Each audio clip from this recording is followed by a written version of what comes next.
Hey, Battle Built here with another video, and today we're getting some more Season 6 Great League Go Battle League battles. Alright, we've pretty much made it to the end of the list of Generation 6 Pokemon that I could test and showcase for you guys in some Go Battle League battles, because there's no way I'm getting my hands on a Noivern, and that thing is just too rare to find and definitely going to be too rare to evolve. But thankfully, a subscriber and a fellow PvPer of the community submitted me a set of battles that include Talonflame that I'm extremely excited to go over and shoutcast for you guys. Now, Talonflame is a fire-flying Pokemon from the Kalos region, and it has access to a quick move of Fire Spin, and with charge moves of Brave Bird and Flame Charge. Some definitely very large energy moves, but some very interesting side effects, where one doesn't hit as hard, but boosts the attack. The other one hits really hard, and then debuffs Talonflame's defense. So I'm definitely excited to see if it has any play in some Great League Go Battle League battles, so I'm super hyped that we got this submission. Now, there was some issues with the video file, and for whatever reason, the way I go about usually speeding it up, I wasn't able to speed it up specifically for this video, so I do apologize for the gameplay being a little slow, but I do think that Talonflame and these battles are just going to be so exciting that you're not even going to realize the speed of the battles. Now, he ran Talonflame with Swampert and Hypno, so a fairly balanced team that definitely has strengths in multiple areas, and I'm excited to see how it's able to perform as a whole in some Great League Go Battle League battles. So if you're excited to see another new Generation 6 Pokemon being tested, don't forget to like, comment, subscribe, and let's start checking out these battles. So, getting right into this first match, he's got Talonflame on a Surfetch lead, and this looks like it should be positive because he's a Flying-type Pokemon going up against a fighter. They safe swap into Mandibuzz, so he safe swaps into a Shadow Swampert to deal with his Mandibuzz. So that's actually extremely exciting to realize that this Swampert is a Shadow version, so I'm quite curious to see how well it's going to perform here, especially with its spamminess and how hard the moves are going to hit. Now, that Foul Play does a lot more damage than you would prefer, but mostly because it's a Shadow Swampert. It's going to take more damage, even though Mandibuzz doesn't deal a lot of damage. It's a bulky type Pokemon. Because Shadow Swampert's defense is lower, that's why it took so much there. But that Hydro Cannon did hit really hard, and now his opponent's getting to another charge move, and he's about halfway to his second Hydro Cannon. So the question is going to be, is he able to keep switch advantage here? Because Mandibuzz is getting to these foul plays pretty quickly with these Snarls. So he ends up, I think, CMP time the way he clicked on that Hydro Cannon. He's going to get this one off. This will most likely get a shield, considering it did not get a shield. Wow, I'm surprised I did not get a shield. He's going to definitely want to get to another Hydro Cannon here quick before his opponent gets to a charge move, because he doesn't want to have to use two shields before they have to use a shield. So now, if they really want switch, they have to shield that. They don't, so I guess they don't want switch. They wanted shield advantage, so they let Mandibuzz go down.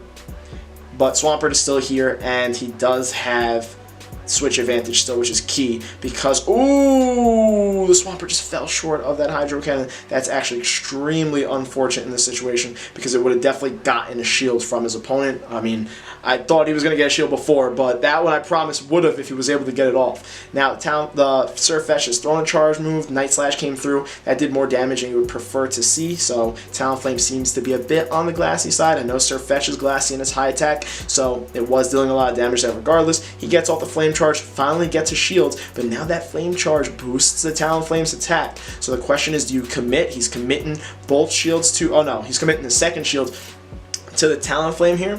And will he be able to Fire Spin the Surfetch down before it gets another charge move? They swap into their own Hypno, and it looks like he's going to go all the way for the Brave Bird here, because he's going to switch out of the situation. It's a boosted Brave Bird. Is it going to land? If this lands, even though Hypno's tanky, it'll do a lot. Oh, it just got shielded. That's so unfortunate. He swaps into his Hypno here, but the Fire Spins that he dealt to the Hypno while building up to that Brave Bird did a nice little chunk to the Hypno. So when he swaps into his own, he does have health advantage, and his opponent's Hypno does not have Shadow Ball, because it's both a no shield situation. If his opponent's Hypno had a Shadow Ball, that definitely would have been the spot to throw it, so he's going to go for his own Shadow Ball here. Also, take note, he's running Fire Punch and Shadow Ball on his Hypno, and now the question is going to be, do you Confusion down? Because you know your opponent doesn't have Shadow Ball, so this Hypno is in a really good spot. This is most likely another Thunder Punch. It is another Thunder Punch. His Hypno will survive. He can definitely Confusion down his opponent's Hypno, and I guess because that Surfetch is so low, just throw the Fire Punch and let's call this GG. He probably could have Confusion down, but there's no reason to take that chance. I don't remember where his opponent's Surfetch energy is at, and you never know when you're playing. if you remember or not yourself. So he gets that Fire Punch off, takes out the Sirfetch'd, and wins the first match. And you know what? The Talonflame threatens some shields. So it's looking like it's another one of those Pokemon, high attack, low defense. We seem to be getting a bunch of those from the Generation 6 region. Two things before we get into this next battle. Shout out to Flashio, the subscriber who submitted me this set with Talonflame to allow me to continue to give you guys this updated new Pokemon content for Go Battle League. I highly recommend you hitting that subscribe, because whenever new stuff comes out, I find a way, whether it's through my battles or some subscribers' battles, somebody submitting me a set, to get you all the new stuff that is coming into PvP. So again, I'm just saying, I'm gonna throw a subscribe. It'd be really appreciated. I try to give you as much updated content as I can, along with as much meta stuff so you can learn from the battles and find good teams to use in PvP. Getting into this next battle, he has a pretty positive lead here. He has another flying on fighter lead up against a Scrafty. Unfortunately, that Scrafty did not bait, landed a foul play, which is a solid chunk to Talonflame, but he is going to get off this flame charge, but the Scrafty did swap out. What did it swap into? It swapped into a Skarmory. That is quite the swap in up against the fire type of Talonflame, and now its fire spins are being boosted, and he's able to fire spin it down and just barely hang on and take out the Skarmory. That was definitely not the play you wanted to make there, but honestly, this team of three doesn't look like it has great play against Talonflame, just because of the fact that it's a flyer on Scrafty, Skarmory is a steel type taking the fire damage, and Marowak would have to get all the way to ghost moves to deal some sort of neutral damage, because all the bone clubs would have been double resisted, and if this Marowak is running fire spin, which it is, that wasn't going to hurt the Talonflame much either. So now that his Talonflame is down, he's got his Shadow Swampert in going up against this lone Marowak. It's going to go for a charge move. This ends up being a Shadow Bone. He shields it well, calls a potential Bone Club bait, and now he's going to overfarm a bit, and the Scrafty is coming back in. So now it looks like Swampert's going to have to do some heavy lifting here, just because the Hypno doesn't really have an amazing matchup against either of these Pokemon. But he does land that Hydro Cannon there, so it's looking pretty positive. So honestly, what's looking like what's gonna happen here is he's gonna get off this Hydro Cannon, potentially get the Scrafty shield or take it out. He gets the shields. He can shield whatever charge move comes through from the Scrafty now at this point. So that was another mistake by his opponent. This is probably just a power-up punch, and then commit to the Mud Shot down to the Scrafty. Let's see what they do. They throw another foul play. Oh my lord! Now he can really safely commit to the Mud Shot down. Once the Alolan Marowak comes in, he's gonna be able to Hydro Cannon it, and this is going to be GG. So Talonflame did perform really well in this match, and Swampert obviously just clutched endgame. Didn't even have a need for Hypno, considering, again, it didn't have the best matchups against his final two Pokemon. So really great work from Talonflame and Shadow Swampert in that match. Alright, getting to his third match. Let's see if he doesn't run into another fighting lead, and maybe Talonflame gets a little stressed out in its lead matchup. He's got Talonflame on a Blastoise. Okay, that is one way to stress out your Talonflame, with a water gun, water type Pokemon in Blastoise. Is that a clone Blastoise in Great League? That's pretty cool. He safe swaps into Hypno, they safe swap into their Skarmory, and this isn't really the worst matchup. I don't know how this plays out with Hypno with an energy advantage. I feel like Hypno has a pretty positive matchup against Skarmory even at even energy, so the fact that they safe swapped into Skarmory here and Hypno has energy advantage, he might be able to flip this, which could potentially give him a win condition, but Blastoise is going to do well against his Swampert in the back also. So he doesn't have great answers for Swampert here, and it definitely doesn't help that he doesn't have Thunder Punch on this Hypno in case he went up against his it doesn't have Thunder Punch on this Hypno in case he went up against the Blastoise at any point with the Hypno, but in this specific match, Hypno is definitely not lining up with the Blastoise. Either way, charge moves coming through from the Skarmory. It's going to end up being a Sky Attack. Hypno can definitely tank that. Right now, he does have shield advantage, and he is going to get off this Fire Punch. This could definitely threaten the last shield or get the Skarmory low enough where he can maybe Confusion down and take switch advantage back. It gets his opponent's Skarmory's last shields, and that is actually huge. The Skarmory is going to commit to the farm down, but now you got to come into Talonflame here and Fire Spin down, but they just immediately swap into Blastoise. Oh my lord, that was quite the play. So he swaps into a Shadow Swampert, but with these two shields, he definitely has some good play against the Blastoise and could probably deal with it here. The Blastoise goes for a Hydro Cannon, he shields the first one. He's probably going to build up to the Sludge Wave here so he can deal that neutral damage, plus he's a Shadow Swampert, so this neutral shadow damage might be enough to take out the tanky Blastoise. I don't know. I haven't really seen this matchup much. Let's see how well it does. It gets the Blastoise into the red, which is huge. He's probably going to have to shield here because he's not going to. This is going to take out the Swampert. He's going to rely on Talonflame to clutch the end game of this match. It doesn't take out the Swampert. Swampert barely holds on, but does get Water Gun down. Gets the Blastoise a little bit lower. He's going to get one Fire Spin in, take out the Blastoise. Skarmory's practically dead. The question is, what is his opponent's last Pokemon? It is a Mud Boy of their own, but this Mud Boy is Quagsire. So he has to go straight for the Brave Bird because Quagsire has access to Stone Edge, which it might not be running. It could have Earthquake and Sludge Bomb on it right now, but Stone Edge would definitely one-shot the Talonflame. He gets off that Brave Bird, and it did a chunk. The question becomes, he shields this, whatever the move is, he has to shield because the Brave Bird destroyed his defense. It ends up being a Sludge Bomb, so he's not running Stone Edge unless Sludge Bomb's just cheaper, which it might be. Oh, but the Skarmory comes in with energy. This has got to be GG. There's no way his Talonflame survives a Sky Attack.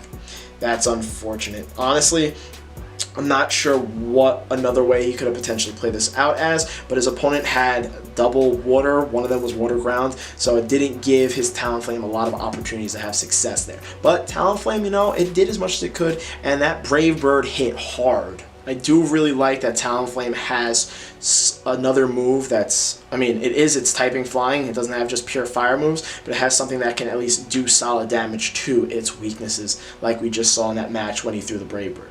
Getting to his fourth match of set, another negative lead, definitely safe swapping into Hypno here. His opponent is going to match with a Scrafty, so this isn't a great matchup for his Hypno to be in. He's going to have to go straight Fire Punches here because the Shadow Balls would be resisted. These Fire Punches are going to deal neutral damage. The Confusions, I think, are still single resisted. I'm pretty confident Dark double resists. Fighting takes super effective, so that equates to it taking single resisted damage essentially in this situation.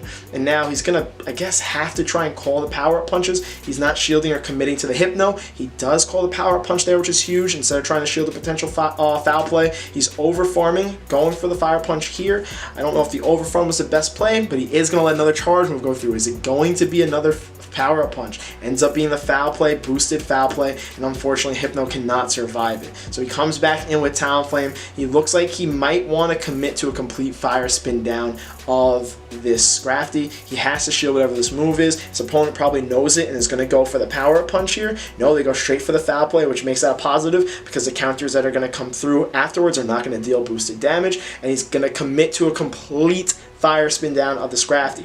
The Lapras is coming back in. His opponent has two shields. You think they really don't shield this Brave Bird? He's definitely going to throw this and dip. His opponent didn't shield. The Brave Bird landed. Oh my god, look at how much damage that did. Now, technically, oh no, you swapped in Swampert. This Swampert almost got deleted before I could finish my last sentence. Luckily, he got this Hydro Cannon off against his Shadow Victory Bell, but that's definitely not a matchup you want to see there. But I wonder, he can come in with... He can come with Talonflame. Can he fire spin it down before it gets off a Leaf Blade?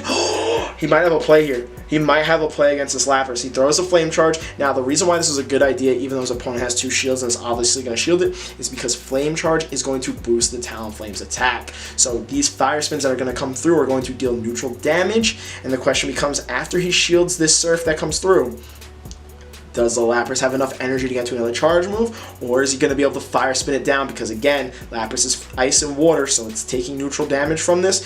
Oh, so unfortunate. Talonflame is just falling short. The Surf is going to take it out, and it's going to be GG in the fourth match of the set. But those were two negative, very hard negative leads that he tried to come back from and kept those matches extremely close. So far, what I'm seeing from Talonflame is, like I said earlier, what we're seeing from a lot of Generation 6. It's a definite glass cannon-y type Pokemon, and oh my god, is this a terrible lead to run into with the Talonflame. It's Bastiodon on the Talonflame. He safe swaps into his Hypno. The question is he going up against Grass Hole? That could probably be why this Hypno has stayed in this matchup. But honestly, if this ends up being Grass Hole, Talonflame is going to perform really well against the back line.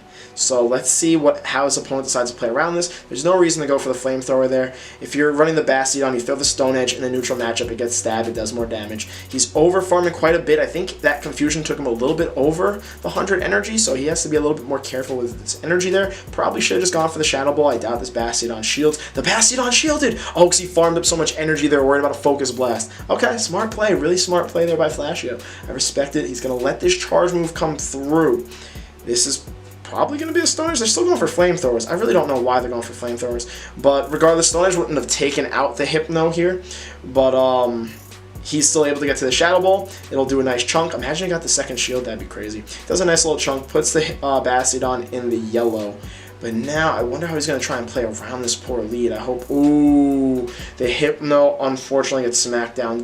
He's going to definitely have to come into Swampert here. He's killing out a Switch Timer in case they decide to swap. Because if it is Grass Hole, once they see the Swampert, they're going to want to swap immediately into a Razor Leafer. And they still haven't swapped. The Bastiodon is still in this matchup. They're going to throw a charge move. I think both Stone Edge and Flamethrower are going to be resisted by Swampert. They finally went for the Stone Edge here, which again would deal more damage, but this isn't Grass Hole? Is this not Grass Hole? They come into a Hypno. He's over farming a bunch here. I'm just so used to Grass Hole coming after a Bastiodon that I assume it at this point. But you never know. There could be a Shadow Vic in the back, but why not swap it in here? Why swap in the Hypno? I don't know. That wouldn't. Never mind. That wouldn't make too much sense. But he decides to swap into the Talonflame here. I feel like he probably would have been better off throwing the other Hydro Cannon. He's going to let this charge move come through. It's a super effective Thunder Punch, which does a lot more damage than you prefer. Again, like I said, Talonflame very Glass Cannon-y. He's going to go for the Brave Bird. Oh my lord. He's going to go for the Brave Bird so he can try and one-shot and take out the remaining health of this Hypno. Will it do enough damage? It can Swampert clutch the endgame here. It just barely takes it out. I'm assuming Bastiodon comes back in, probably throws one smackdown. It's a what? It's a Kanto Marowak. Oh my lord, this Swampert is going to clutch endgame. This Hydro Cannon has to one-shot this Kanto Marowak. The Mud Slaps, I gotta admit, we're doing a nice little chunk to the Swampert. Got it a little bit lower than you prefer, but the Hydro Cannon just barely does it one-shot. Another Mud Slap comes through, and now the Bastiodon comes in. Swampert is going to clutch endgame by throwing super effective Hydro Cannons at both the Marowak and the Bastiodon and really win this match. But we do have to give Talonflame some credit there. That Brave Bird did take care of the Hypno to allow Swampert to have that success. So GG, pulled off a positive set, and honestly, watching the battles with Talonflame, I feel like with those two specific types of attacks, I love attacks that have like either buffs or debuffs, because it really like creates more unique matchups and situations, and those were a lot of fun to watch. Flashio, thank you so much for submitting those battles. You allowed me to showcase some new content on the channel in the form of Talonflame, and I'm extremely appreciative for it. Now, what I gotta admit is Talonflame, I didn't have the highest expectations for in Go Battle League battles, but it did go above those expectations. It's definitely a Glass Cannon, similar to a majority of the Generation 6 Pokemon that we got so far in this batch, outside of both Chestnut and Diggersby. Everything else that we use from Generation 6, attack heavy, defense low. Now, what I do believe could separate Talonflame from the other Glass Cannons is if they gave it a cheaper charge move, and then maybe you want to keep Brave Bird for some heavy hitting damage, and give it some spam ability, I think would definitely allow it to have more matchups where it could put the trainer using Talonflame in more positive situations. Now, do I know what that charge move might be? Not sure. Fire moves definitely deserve a buff at some point. Maybe they could introduce a new cheap charge move, or they could buff Fire Spin, make it generate energy quicker. Either one of those things could definitely allow Talonflame to be a legitimate player in some Go Battle League battles. But other than that, the battles were definitely very exciting to watch, and even seeing that Shadow Swampert was quite the sight. It definitely clutched some matches there too. Let me know what you thought of Talonflame in some PvP battles, maybe where it could potentially improve, and let me know what you thought of the battles. Other than that, don't forget to like, comment, subscribe, and I will see you guys in the next video.